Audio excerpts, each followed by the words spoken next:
Friend, मैं सौरभ कोहली आपका हार्दिक स्वागत करता हूं अपने यूट्यूब चैनल में। आज हम चर्चा करेंगे सामाजिक विज्ञान भूगोल कक्षा 8वीं के चैप्टर 2 के बारे में। चैप्टर 2 के बारे में हम विस्तार से चर्चा करेंगे। SCERT की वर्कशीट जो होती है उसके माध्यम से हम इस पूरे चैप्टर को समझेंगे ताकि आसानी से आप सभी को ये समझ आ सके और कोई दिक्कत ना रहे। तो जो कोई भी हमारे चैनल के साथ नया जुड़ा हो, इस चैनल को सब्सक्राइब कर दे और बेल वाले बटन को ज़रूर प्रेस कर दे ताकि सारी नोटिफिकेशन उस तक ज़रूर मिल सके। चलिए शुरू करते हैं आज का चैप्टर। भूमि, मृदा, जल, प्राकृतिक वनस्पति और वन्य जीव संसाधन, सामाजिक विज्ञान भूगोल। सभी क्षेत्रों में विकास के लिए प्राकृतिक संसाधनों जैसे भूमि, जल आदि के विवेकपूर्ण उपयोग के संबंध को तर्कपूर्ण ढंग से प्रस्तुत करते हैं। भूमि एक महत्वपूर्ण प्राकृतिक संसाधन है। भूपृष्ठ के कुल क्षेत्रफल का लगभग 30% भाग भूमि है। भूपृष्ठ के कुल क्षेत्रफल का लगभग 30% भाग भूमि है, किंतु सभी भाग आवास योग्य नहीं है। यानी कि जो भूमि है उसका कुल क्षेत्रफल लगभग 30% है, और किंतु जो सभी भाग है वो आवास योग्य नहीं है। उसमें जंगल भी है और भी चीज़ें हैं।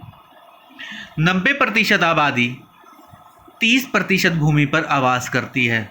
ध्यान रखने वाली योग्य बात है कि 90% आबादी 30% भूमि पर आवास करती है और शेष 70% निर्जन है। ठीक है, 90% आबादी 30% पर भूमि पर आवास करती है और जो बचा हुआ 70% है वो निर्जन है। 100 में से अगर देखा जाए तो थोड़ा बसा हुआ और निर्जन स्थल, ये कौन सा होता है निर्जन? बीहड़, स्थलाकृति, पर्वतों की खड़ी ढलान, निचले इलाके, मरुस्थलीय इलाके, घने वन क्षेत्र। घनी आबादी वाला क्षेत्र, मैदानी इलाके, नदी घाटी, कृषि योग्य भूमि। तो आपको अंतर पता चल गया होगा। निर्जन स्थल क्षेत्र जहाँ पर 70% वो खाली है अभी भी, और घनी आबादी वाले जो 30% जो है 90% जो आबादी है वो 30% पर ही रहती है। भूमि उपयोग कृषि, वानिकी, खनन, सड़क, उद्योग की स्थापना आदि। भूमि का उपयोग किस किस के लिए किया जाता है? कृषि के लिए, वानिकी के लिए, खनन के लिए, सड़कें, उद्योगों की स्थापना के लिए।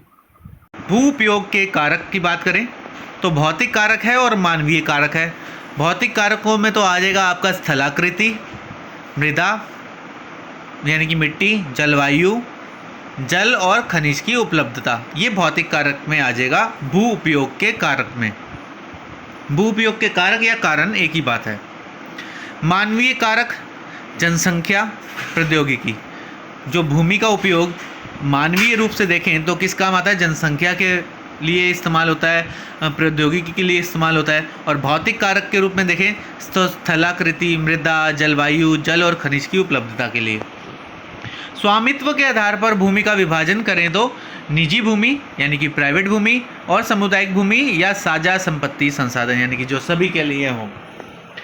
तो निजी भूमि जो होती है वो किसी व्यक्तियों की होती है, किसी एक व्यक्ति या किसी ग्रुप ऑफ पीपल्स की होती है। सामुदायिक भूमि ये सभी की होती है। समुदाय का स्वामित्व होता है इसमें, सभी समुदाय का। इसका उपयोग समुदाय से संबंधित व्यक्तियों के लिए किया जाता है, जैसे चारा, फलों, औषधियों, बूटियों को इकट्ठा करने के लिए। तो आपको समझ में आया, स्वामित्व के आधार पर भूमि का विभाजन किया हुआ है, निजी भूमि और सामुदायिक भूमि। बढ़ती जनसंख्या तथा इसकी बढ़ती मांगों के साथ साथ वर्तमान में कृषि और निर्माण संबंधी गतिविधियों के प्रसार के कारण निम्नीकरण, भूस्खलन, मृदा अपरदन, मरुस्थलीय पर्यावरण के लिए प्रमुख खतरा है। इसलिए विनाश की वर्तमान दर को निम्न तरीकों से रोकना चाहिए। वृक्षारोपण से हम रोक सकते हैं, यानी कि वृक्ष लगा के अधिक से अधिक वृक्ष लगाएं। भूमि उद्धार यानी कि महासागरों, समुद्रों व नदियों से नव भूमि निर्माण। रासायनिक कीटनाशकों एवं उर्वरकों के विनियमित उपयोग, यानी कि रेगुलर उपयोग ना करें, समय समय पर उपयोग करें। रेगुलर उपयोग से भूमि खराब हो जाती है। पशुओं के अतिचारण पर रोक। पशुओं के अतिचारण यानी कि जब पशु ज़्यादा चलते हैं और ज़्यादा चरने लग जाता है किसी जगह से, तो वो भूमि भी उतनी सही नहीं रहती। कौन सा प्राकृतिक संसाधन भूपृष्ठ के कुल क्षेत्रफल का लगभग 30% भाग है? तो हमने देखा था, क्या बताया था उसमें, कि कौन सा प्राकृतिक संसाधन भूपृष्ठ के कुल क्षेत्रफल का लगभग 30% भाग है, तो वो बताना है आपको। अभी हमने जस्ट पढ़ा है। सामुदायिक भूमि का उदाहरण है साझा संपत्ति संसाधन। विश्व में जनसंख्या का असमान वितरण भूमि और जलवायु की विविध विशेषताओं की वजह से हुआ है। ध्रुवीय क्षेत्र निर्जन भूस्थल है। भूक्षरण की आवश्यकता पर नज़र डालें और इससे मनुष्य के योगदान की व्याख्या करें। तो भूक्षरण की आवश्यकता क्यों है, भूमि को क्यों बचाना चाहिए और मनुष्य का क्या योगदान है इसमें, तो वो सब आपको लिखना है इसके बारे में। विश्व में कुछ क्षेत्र घनी आबादी वाले और कुछ निजी क्षेत्र निर्जन में रहते हैं। जो 90% आबादी है वो 30% में रहती है। ये मैंने आपको पहले भी बताया था, तो उसी टाइप से आपको बता के कारणों के सहित लिखना है। और जो बाकी बचा हुआ 70% है उसमें पहाड़ियाँ हैं और अन्य चीज़ें हैं जहाँ पर रहना योग्य सही नहीं है और रहा नहीं जा सकता। रहा जा सकता है लेकिन काफ़ी कठिन है। प्रश्न 7, अपने आसपास के वातावरण से अपनी समझ के अनुसार भूमि उपयोग लिखिए। भूमि किस लिए उपयोग की जाती है चित्रित कीजिए। बना सकते हैं, ड्राइंग बना सकते हैं और बता भी सकते हैं। अपने आसपास के वातावरण से अपनी समझ को विकसित करते हुए अनुसार भूमि का उपयोग लिखिए। भूमि किस लिए उपयोग में आती है ये सब बताना है आपको। अगली वर्कशीट हम देखें तो अगली वर्कशीट में सभी क्षेत्रों में विकास के लिए प्राकृतिक संसाधनों जैसे जल, मृदा, वन इत्यादि के विवेकपूर्ण उपयोग के संबंध को तर्कपूर्ण ढंग से प्रस्तुत करते हैं। मृदा पृथ्वी के पृष्ठ पर दानेदार कणों के अवतरण की पतली परत जिनमें जैविक अंश है। मृदा के घटक। मृदा का निर्माण चट्टानों से प्राप्त खनिजों और जैव पदार्थ तथा भूमि पर पाए जाने वाले खनिजों से होता है। अपक्षय की प्रक्रिया के माध्यम से बनती है। अपक्षय की प्रक्रिया के माध्यम से बनती है। खनिज और जैव पदार्थों का उचित मिश्रण मृदा को उपजाऊ बनाता है। मृदा निर्माण को प्रभावित करने वाले कारक कौन से हैं? केवल 1 सेंटीमीटर मृदा को बनने में सैकड़ों वर्ष लग जाते हैं। ध्यान रखने वाली योग्य बात है, केवल 1 सेंटीमीटर मृदा को बनने में सैकड़ों वर्ष लग जाते हैं। तो नए शब्द कौन से हैं? अपक्षय। अपक्षय क्या है? तापमान परिवर्तन, तुषार क्रिया, पौधों और मनुष्यों क्रियाकलापों द्वारा अनावृत शैलों का टूटना। मृदा निर्माण को प्रभावित करने वाले कारक कौन कौन से हैं? तो जैसे कि हमने देखा कि केवल 1 सेंटीमीटर मृदा को बनाने में सैकड़ों वर्ष लग जाते हैं, तो जानते हैं जनक शैल रंग, गठन, रासायनिक गुण, धर्म, खनिज मात्रा, पारगम्यता को निर्धारित करती है। जनक शैल जो है जलवायु, तापमान, वर्षा, अपक्षय और ह्यूमस निर्माण की दर को प्रभावित करती है। समय मृदा परिच्छेदिका की मोटाई को निश्चित करता है। वनस्पति जात, प्राणी जात और सूक्ष्म जीवस ह्यूमस निर्माण की दर को प्रभावित करते हैं। ऊंचावच, तुंगता और ढाल मृदा के संचय का निर्धारित करते हैं। तो मृदा निर्माण को प्रभावित करने वाले ये सब कारक है। ये इस डायग्राम के माध्यम से ह्यूमस और वनस्पति के साथ ऊपरी मृदा, बालू, गाद, क्ले के साथ अपमृदा बीच की, अपक्षयित चट्टानी पदार्थ और जनक चट्टाने सबसे नीचे, ये मृदा परिच्छेदिका है। मृदा के निम्नीकरण की बात करें तो मानवीय कारक और प्राकृतिक कारक, तो रासायनिक उर्वरकों और कीटनाशकों का अत्यधिक उपयोग और वर्षा दोहन। मतलब मृदा का अत्यधिक प्रयोग, मृदा का निम्नीकरण किस कारण से हुआ है?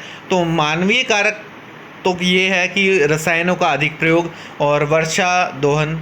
और प्राकृतिक कारक है वन उन्मूलन, वन कटते जा रहे हैं, बचे नहीं हैं, और भूस्खलन जो एकदम लैंडस्लाइड आ जाती है, अतिचारण, बाढ़, ये सब कारण है प्राकृतिक। मृदा संरक्षण के उपाय, मल्च बनाना, पौधों के बीच अनावृत भूमि जैव पदार्थों से ढक दी जाती है जिससे मृदा की आर्द्रता रुकी रहती है। वेदिका फार्म यानी कि समतल सोयन तीव्र ढालों पर बनाए जाते हैं ताकि सपाट सतह पर फसल उगाई जा सके। इनसे मृदा अपरदन कम होता है। समोच्च रेखीय जुताई, पहाड़ी ढाल पर समोच्च रेखीय रेखाओं के समानांतर जुताई ढाल से नीचे बहते जल के लिए एक प्राकृतिक अवरोध का निर्माण करती है। रक्षक मेखलाएं मृदा आवरण को बचाने के लिए तटीय प्रदेशों और शुष्क प्रदेशों में पवन गति रोकने के लिए वृक्षों की कतारें बनाई जाती हैं। समोच्च रेखीय रोधिकाएं मेढ़े पत्थरों घास मृदा का उपयोग किया जाता है। रोधिकाओं के सामने जल इकट्ठा करने के लिए खाइयां बनाई जाती हैं। चट्टान बांध जल प्रवाह को कम करने के लिए बनाए जाते हैं। ये नालियों की रक्षा करते हैं और मृदा क्षति को रोकते हैं। बीज की फसल उगाना वर्षा दोहन से मृदा को सुरक्षित रखने के लिए अलग अलग समय पर भिन्न भिन्न फसलें एकांतर कतारों में लगाई जाती हैं। नए शब्द क्या है? मृदा पर्दन। मृदा क्षेत्र में वनस्पति के अभाव के कारण कृत्रिम यानी कि आर्टिफिशियल अथवा प्राकृतिक कारकों द्वारा मिट्टी को खंडित होना या टूट टूट कर गिरना, कारण जल वायु बर्फ आदि, तो वो मृदा पर्दन है।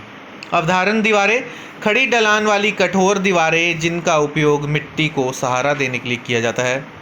चट्टानों का अपक्षय मिट्टी की सतह पर शैलों और खनिजों का टूटना या घुलना। वेदिका फार्म डैश क्षेत्रों में प्रमुख है, वन, पहाड़ी, तटीय या मैदानी। ये आपने अभी ऊपर सुना है, आप बताइए।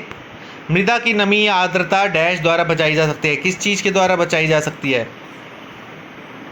डैश मृदा संरक्षण के लिए उपयुक्त है, वनोन्मूलन, अतिचारण, भूस्खलन। एक संसाधन के रूप में मृदा को होने वाले दो प्रमुख खतरे बताइए एवं इससे कैसे बचाव किया जा सकता है। मिट्टी को संसाधन के रूप में मिट्टी को कैसे बचा सकते हैं और इससे होने वाले दो प्रमुख खतरे बताइए। तीसरी वर्कशीट की बात करें तो इसमें हम समझेंगे कि विकास के लिए प्राकृतिक संसाधनों जैसे भूमि, जल आदि के विवेकपूर्ण उपयोग के संबंध को तर्कपूर्ण ढंग से प्रस्तुत कर पाएंगे। प्यारे बच्चों, जैसा कि हम सभी जानते हैं, जल एक नवीकरणीय प्राकृतिक संसाधन है। हमारी पृथ्वी का 3/4 भाग जल से ढका है, इसलिए पृथ्वी को जल ग्रह कहा जाता है। पृथ्वी का 2/3 भाग महासागरीय है। यह जल लवणीय है यानी कि नमकीन है, इसलिए मनुष्य के प्रयोग के योग्य नहीं है।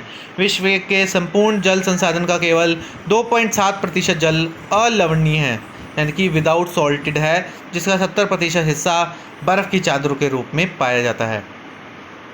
केवल 1% अलवणीय जल ही मनुष्य के उपयोग, पीने, कपड़े धोने, कृषि, उद्योग, विद्युत बनाने आदि के लिए उपयोगी है। जल चक्र। जल का तात्पर्य है पृथ्वी के स्थल मंडल, जलमंडल तथा वायुमंडल के बीच होने वाले जल के चक्रीय प्रवाह। जल एक चक्र के रूप में महासागर में से धरातल पर और धरातल से इस महासागर तक पहुंचता है। जल उपलब्धता की समस्याएं। जल स्रोतों के सूखने और जल प्रदूषण के कारक। जनसंख्या विस्फोट, शहरीकरण, कृषि या औद्योगिक रसायनों का जल में विसर्जन, भोजन और नकदी फसलों की बढ़ती मांग। सावधान, एक बहता नल वर्ष में 1200 लीटर पानी बर्बाद करता है, सतर्क रहे। यानी कि जो हम नल खुला छोड़ देते हैं तो वो एक वर्ष में 1200 लीटर पानी बर्बाद करता है। जल संसाधनों का संरक्षण। घरेलू कार्यों जैसे स्नान करने, कपड़े धोने आदि करते समय पानी बर्बाद ना करें। टपकती पाइपलाइनों की जांच करवाएं। बारिश के पानी का संग्रहण करें। प्रदूषकों को जल निकायों में छोड़ने से पहले उपयुक्त विधि से शोधित करें। जल रिसाव को कम करने के लिए खेतों को सिंचित करने वाली नहरों को ठीक से पक्का करना। रिसाव और वाष्पीकरण से होने वाली जल हानि को रोकने के लिए क्षेत्र की स्प्रिंकलरों से सिंचाई करना।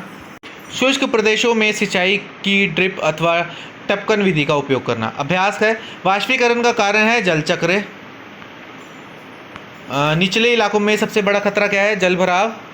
97% जल पृथ्वी पर बर्फ़ के रूप में उपलब्ध है, नहीं लवणीय है यानी कि जो आपका समुद्र में है। जल एक बहुमूल्य संसाधन है, इसके बारे में बताएं और इसका कैसे संरक्षण कर सकते हैं। प्राकृतिक वनस्पति एवं वन्य जीवन। ये केवल स्थलमंडल, जलमंडल और वायुमंडल के बीच जुड़े एक संकरे क्षेत्र में पाए जाते हैं, जिसे जैवमंडल कहते हैं। जैवमंडल में जीवित प्राणियों का अस्तित्व परस्पर और अन्योन्याश्रित है। जैवमंडल में सभी जीवित जातियां जिंदा रहने के लिए एक दूसरे पर निर्भर हैं। इस जीवन आधारित तंत्र को परितंत्र कहते हैं। पारिस्थितिकी तंत्र के जीव पशु, पक्षी, कीड़े और जलीय जीवन रूप। पक्षी उन कीड़ों को खाते हैं जो अपघटक के रूप में भी कार्य करते हैं। प्राणी चाहे छोटे हों अथवा बड़े सभी परितंत्र के संतुलन को बनाए रखने के लिए अनिवार्य है। प्राकृतिक वनस्पति का वितरण। वनस्पति की वृद्धि तापमान और आर्द्रता पर निर्भर करती है। विश्व की वनस्पति के प्रमुख प्रकार हैं वन, घास, थल, झाड़ियाँ और टुंड्रा। प्राकृतिक वनस्पति एवं वन्य जीव का संरक्षण। मानवीय कारक जैसे निर्माण कार्य, वनोन्मूलन आदि और जलवायु में परिवर्तन। प्राकृतिक कारक जैसे मृदा अपरदन, दावानल, भूस्खलन आदि प्राकृतिक वनस्पति और वन्य जीवन को लुप्त करते हैं। अनादिकाल शिकार से कुछ खास प्रजातियों की संख्या कम हो रही है। राष्ट्रीय उद्यान, वन्य जीव अभयारण्य, जैव मंडल निश्चय बनाना। प्रादेशिक और सामुदायिक स्तर पर जागरूकता कार्यक्रम, सामाजिक वानिकी, वन महोत्सव, पक्षी देखना, प्राकृतिक कैंपों को प्रोत्साहित करना, इन सब से फायदा मिलता है। सभी पक्षियों और प्राणियों के व्यापार पर प्रतिबंध। जीवन आधारित तंत्र को डैश कहते हैं। परितंत्र। पृथ्वी के वायुमंडल का वह क्षेत्र जहाँ जीवन होता है क्या कहलाता है? जीवन कहाँ होता है?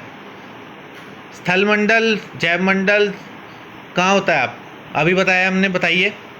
वनस्पति और वन्य जीवन के खतरे बताइए, इन्हें संरक्षित करने की आवश्यकता बताइए तथा आप इनसे किस प्रकार सहयोग कर सकते हैं। वन्य जीवन की आवश्यकता दर्शाने के लिए एक कोलाज बनाइए समाचार पत्रों का या पत्रिकाओं की सहायता से। तो ये था पूरा चैप्टर। कैसा लगा आप ज़रूर बताएं और अपने साथियों के साथ चर्चा करें। धन्यवाद।